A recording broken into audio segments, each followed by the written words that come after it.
Thank you, Mr. President. I want to thank my distinguished colleague from New York for his leadership, along with the chairman of the full committee and the ranking member on this issue of the FHA, and something that I have been advocating for quite some time. In March of this year, I said at some of the first hearings of the Banking Committee about what we were envisioning as it related to the subprime crisis in the country, that we were going to be facing a tsunami of foreclosures.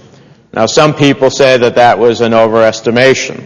Unfortunately, we have not even seen the full effect of that tsunami, as we have hundreds of thousands of mortgages reset every quarter for the next 2 years. Then at the rate of defaults and at the rate of foreclosures, the numbers that will grow are pretty dramatic.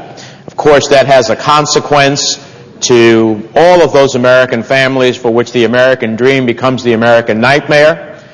It has a consequence to neighborhoods and communities where those properties, if they go in foreclosure, have a negative effect on the values of the adjoining properties, and obviously on those communities as it relates to the consequence of property values that continue to take a nosedive. And so therefore it has an enormous impact in the lives of people across our country. It also has obviously a very significant impact as it relates to the economy of our nation. So I'm glad that working in the committee that we are here today to pass this important bill, the FHA Modernization Act.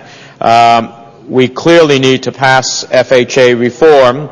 And I spoke then about the need to raise the FHA loan limits in order to give borrowers more option. And in my home state of New Jersey, which is not unique in the country, 13 of the 21 counties are at or over the FHA ceiling of $362,000. And 75% of New Jerseyans live in these 13 counties.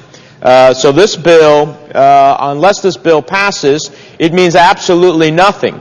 The FHA, I should say, means absolutely nothing for the overwhelming part of the 9 million people who live in New Jersey as a vehicle, an opportunity to achieve home ownership and to be good borrowers. People who work hard, obey the rules, follow the law, serve in their communities, worship, but ultimately would not have the wherewithal to pay but for the type of loans that the FHA can guarantee. So I believe that in the wake of the tsunami of foreclosures, these are critical options to new homeowners and maybe even to some who will ultimately refinance. The legislation before us today will bring more attractive FHA mortgages into the subprime marketplace, so borrowers looking to refinance or first-time homeowners have a realistic opportunity to choose an FHA loan instead of a risky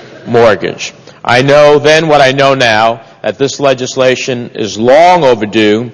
Homeowners need more options than just the subprime market, and that's why I'm pleased that we're going to be finally passing this critical bill. I hope we give it a very strong send-off from the Senate. I know that this is something we are in agreement with the administration. It should receive broad bipartisan support.